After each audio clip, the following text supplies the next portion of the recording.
Hello viewers, मेरे YouTube channel में आप सभी का स्वागत है। आप सब कैसे हैं? उम्मीद करती हूँ कि सब अच्छे होंगे और पढ़ाई में लगे होंगे। आज हम प्रागैतिहासिक काल का पूरा टॉपिक इस वीडियो में कंप्लीट करने वाले हैं, तो चलिए शुरुआत करते हैं। प्रागैतिहासिक काल को पाषाण काल के नाम से या पाषाण युग या स्टोन एज के नाम से भी जाना जाता है।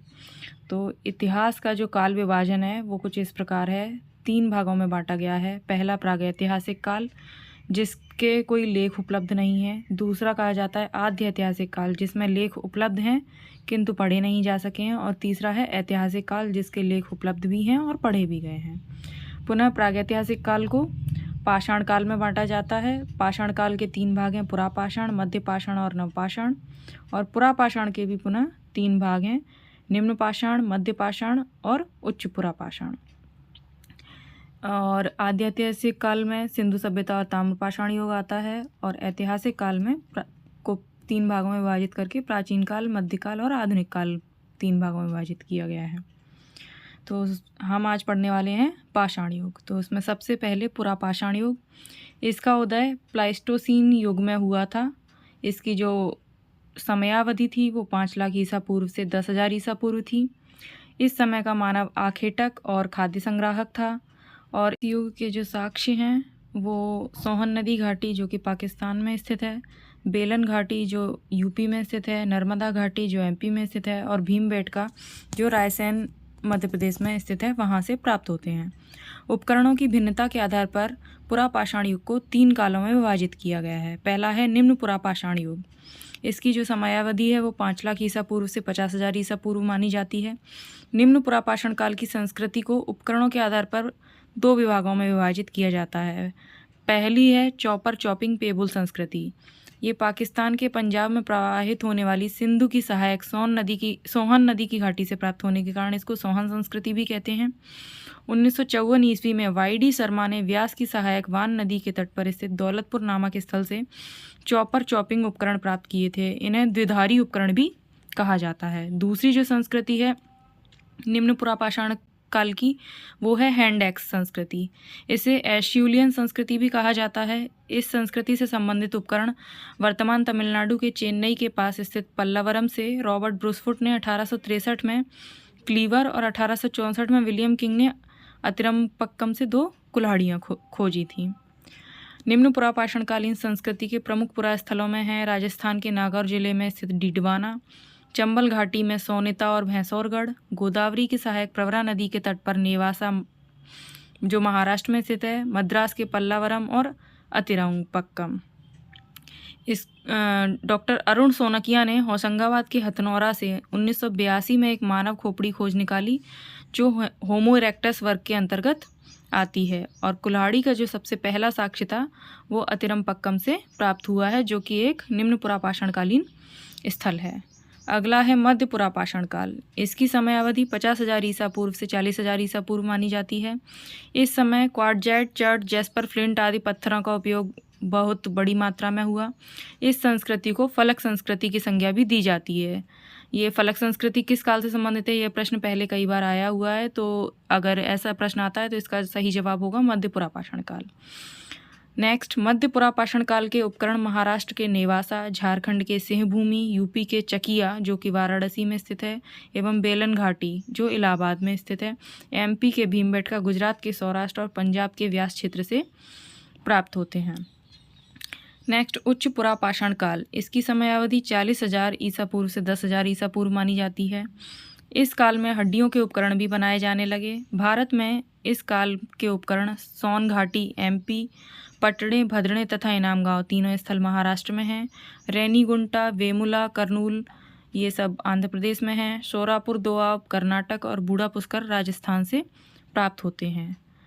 महत्वपूर्ण तथ्य है यूपी की बेलन घाटी के लोहंदा नाले से प्राप्त मातृदेवी की मूर्ति उच्च पुरापाषाण काल की मानी जाती है। और उच्च पुरापाषाणकालीन स्थल बिलासुर गांव जो कि आंध्र प्रदेश में स्थित है, वहाँ से सर्वप्रथम चूल्हे का प्रमाण मिलता है। और होमो सेपियंस जो वर्तमान मानव है उसका आविर्भाव भी उच्च पुरापाषाण काल में ही हुआ था। अगला है मध्य पाषाण काल। इसकी समयावधि 10,000 ईसा पूर्व से 4,000 ईसा पूर्व मानी जाती है। इस काल में प्रयुक्त होने वाले उपकरण बहुत छोटे होते थे, इसलिए इन्हें माइक्रोलिथ कहते हैं। माइक्रोलिथ किस काल के हैं? मध्य पाषाण काल के। नेक्स्ट, मध्य पाषाण काल में सर्वप्रथम कुत्ते को पालतू पशु बनाया गया। मतलब पशुपालन का जो प्रारंभ है वो मध्य पाषाण काल से हो जाता है और सबसे पहले कुत्ते को पालतू पशु बनाया गया। मध्य प्रदेश में आदमगढ़ जो कि होशंगाबाद में स्थित है और राजस्थान में बागौर जो कि भीलवाड़ा में कोठारी नदी के किनारे स्थित है, वहाँ से पशुपालन के प्राचीनतम साक्ष्य प्राप्त हुए हैं और ये साक्ष्य लगभग 5,000 ईसा पूर्व के हैं। इस काल में मानव के अस्थि पंजर का पहला साक्ष्य प्रतापगढ़ यूपी के सराय नाहर राय तथा महदहा से प्राप्त हुए हैं। सराय नाहर राय से स्तंभ गर्तयुक्त झोंपड़ी तथा दमदमा प्रतापगढ़ से त्रिमानव समाधि के साक्ष्य भी मिले हैं। मतलब 3 लोगों को एक साथ दफनाने के साक्ष्य भी दमदमा जो कि एक मध्य पाषाण कालीन स्थल है वहाँ से प्राप्त हुए हैं। 1867 में ACL कार्लाइल ने मध्य प्रदेश में रीवा के पास विंध्य क्षेत्र के मोरहना पहाड़ से लघु पाषाण उपकरण तथा सोहांगी घाटी की इन्होंने खोज की।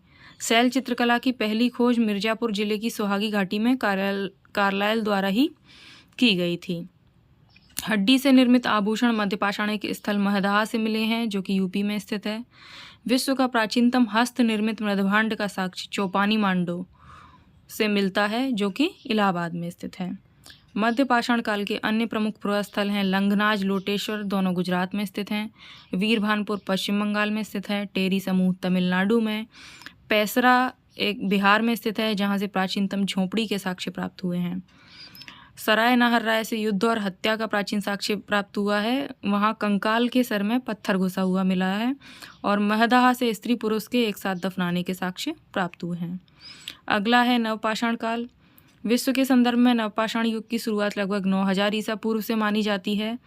भारतीय उपमहाद्वीप में प्राचीनतम नवपाषाणिक बस्ती मेहरगढ़ पाकिस्तान के बलूचिस्तान में है, जिसकी तिथि लगभग 7,000 ईसा पूर्व मानी जाती है। यहाँ से कृषि कार्य का प्रारंभिक साक्ष्य मिलता है। सबसे पहले यहाँ कृषि कार्य होना प्रारंभ हुआ था। विंध्य क्षेत्र के नवपाषाणिक स्थलों की तिथि लगभग 5,000 ईसा पूर्व मानी जाती है। दक्षिण भारत की बस्तियाँ लगभग 2,500 ईसा पूर्व से पूर्व की नहीं है और पूर्वी भारत के नवपाषाणिक स्थल लगभग 1,000 ईसा पूर्व के हैं। अतः पश्चिमोत्तर भारत में नवपाषाणिक बस्तियां सबसे पुरानी और पूर्वी और दक्षिणी भारत में सबसे नई हैं। नवपाषाण काल में कृषि का एवं पहिए का आविष्कार हो चुका था एवं स्थायी बस्तियों का उदय हुआ। अतः गार्डन चाइल्ड ने इसे नवपाषाण काल की क्रांति नाम दिया। ऑब्जेक्टिव क्वेश्चन में आ सकता है कि नवपाषाण काल की क्रांति ये किस इतिहासकार ने नाम दिया, तो इसका जवाब होगा गार्डन चाइल्ड ने। अगला फैक्ट है 1860 में HP लेमन सुरियर ने यूपी के इलाहाबाद जिला स्थित टोंस घाटी के लिंग सुगुर नामक स्थल से सर्वप्रथम नवपाषाणिक उपकरण प्राप्त किए थे। चिरांद बिहार से प्रचुर मात्रा में हड्डी के उपकरण प्राप्त हुए जो मुख्य रूप से हिरण के सींगों से बने थे। इस युग के लोग पॉलिशदार पत्थर के औजारों एवं हथियारों का प्रयोग करते थे। नवपाषाण काल में पॉलिशदार पत्थरों के हथियारों औजारों का प्रयोग होने लगा था, जबकि पुरापाषाण में उतने अच्छे औजार नहीं होते थे पत्थर के। नेक्स्ट फैक्ट, बुर्जहोम एवं गुफकराल जो कि कश्मीर में स्थित है, वहाँ से गर्तावास के साक्ष्य प्राप्त हुए हैं, गड्ढे में बने घरों के। और बुर्जहोम से पालतू कुत्तों के शवों को मालिक के शवों के साथ दफनाने के साक्ष्य मिले हैं और दूसरे मृदभांड भी मिले हैं। कोलडेहवा जो कि इलाहाबाद में स्थित है, वहाँ से चावल के प्राचीनतम साक्ष्य मिले हैं जिसका समय 6,000 ईसा पूर्व का है लगभग। पिकलीहल कर्नाटक से राख के ढेर एवं शंख के ढेर प्राप्त हुए हैं। दक्षिण भारत में नवपाषाणकालीन सभ्यता का मुख्य स्थल बेल्लोरी कर्नाटक में है। उतनूरू आंध्र प्रदेश से कपड़े का साक्ष्य मिला है। नेवासा से सूती कपड़े का साक्ष्य मिला है, नेवासा महाराष्ट्र में स्थित है। एवं अतरंजी खेड़ा जो यूपी के एटा जिले में है, वहाँ से कपड़े की छपाई के साक्ष्य प्राप्त हुए हैं। नवपाषाण काल के उपरोक्त स्थलों के अलावा जो अन्य स्थल हैं वो हैं मस्की, ब्रह्मगिरी, हल्लूर, कोडक्कल, संगनकल्लू, टी नरसीपुर, टेक्कलकोटा। ये सारे स्थल जो हैं वो कर्नाटक के हैं। पय्यमपल्ली तमिलनाडु का है। कुचाई उड़ीसा में स्थित है। सारूतारू, मारकडोला, दाउजली हेडिंग ये तीनों स्थान असम में स्थित हैं। और सरायखोला इस्लामाबाद में स्थित है पाकिस्तान में। और किली गुल मोहम्मद पाकिस्तान के बलूचिस्तान में स्थित है। इस प्रकार हमारा जो पाषाण काल है वो पूरा टॉपिक कंप्लीट होता है। इस चैप्टर को कंप्लीट करने के बाद आप इससे संबंधित प्रश्नों को एक वीडियो बनाया है मैंने, उसकी लिंक डिस्क्रिप्शन में दी हुई है, उससे आप इस टॉपिक से संबंधित प्रश्न लगा सकते हैं, तो जिससे आपको ये पता चल जाएगा कि आपको इस टॉपिक में से कितना याद रहा और आपका तुरंत के तुरंत रिवीजन भी हो जाएगा। अगर आप मेरे पिछले वीडियोस देखना चाहते हैं तो लिंक डिस्क्रिप्शन बॉक्स में है, वहाँ से चेकआउट कर सकते हैं। अगर आपको मेरा कंटेंट पसंद आ रहा हो तो लाइक कीजिए, सब्सक्राइब कीजिए, बेल आइकन पर क्लिक करके ऑल नोटिफिकेशन ऑन कर दीजिए ताकि आपसे मेरा कोई वीडियो मिस ना हो जाए। अपने फ्रेंड्स और रिलेटिव्स जो कंपटीशन की तैयारी कर रहे हों उनको मेरे वीडियो शेयर करें।